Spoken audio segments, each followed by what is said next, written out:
अल्हम्दुलिल्लाह माह रबीउन नूर शरीफ की आमद हुई। हर तरफ चरागां है, हर तरफ खुशी का समा है, हर तरफ महफिल मीलाद सज रही है, सीरत कॉन्फ्रेंसेस हो रही हैं, कुरान की तिलावत की आवाज़ें गूंज रही हैं, नातों की महफिलें दिलों को नरम कर रही हैं और खुतबा हजरात कुरान और सुन्नत की रोशनी में उम्मत को नसीहतें फरमा रहे हैं।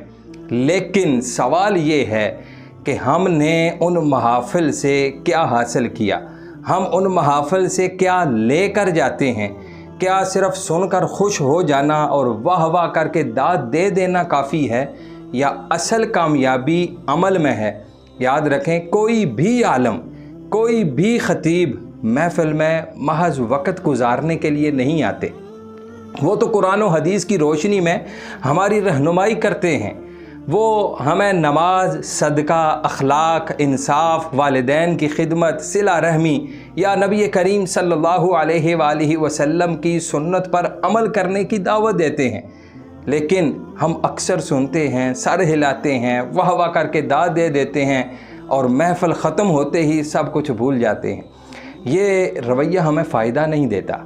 ज़रा सोचिए, अगर एक शख्स माह रबीउन नूर शरीफ में 10 महफ़िलों में शरीक होता है और हर महफ़िल में एक नसीहत को अपनी ज़िंदगी में शामिल कर लेता है, तो सिर्फ़ एक ही महीने में वो 10 अच्छे आमाल उसकी आदत बन सकते हैं। मिसाल के तौर पर पहली महफ़िल में हम हाज़िर हुए, हमने नमाज की पाबंदी का आज़म किया। दूसरी में गरीब की मदद करने की आदत बना ली। तीसरी में गुस्से को काबू करना सीख लिया। चौथी में बहन को वरासत का हक देने का इरादा कर लिया। पांचवी में सच बोलने का वादा कर लिया। तो सिर्फ़ एक नसीहत पर अमल, और ये नसीहतें हमारी ज़िंदगियां बदल देती हैं।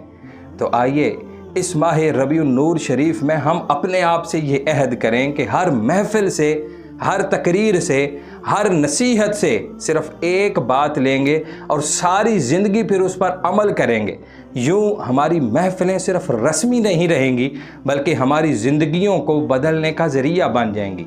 याद रखें, नबी करीम सल्लल्लाहु अलैहि वसल्लम ने इरशाद फरमाया, तुम में सबसे बेहतर वो है जो कुरान सीखे और दूसरों को सिखाए। लेकिन बेहतर वो भी है जो नसीहत सुनते ही फ़ौरन अमल करना शुरू कर दे। अगर हम ये कर लें तो सोचें, हमारा घर, हमारा मुआशरा, हमारी उम्मत कैसी रोशनी में नहा जाएगी। अल्लाह तबारक व तआला हमें सुनने के बाद अमल करने की भी तौफीक अता फ़रमाए, हमारे दिलों को नसीहत से ज़िंदा कर दे और हमारे घरों को सरकार दो आलम सल्लल्लाहु अलैहि वसल्लम की तालीमात से जगमगा दे।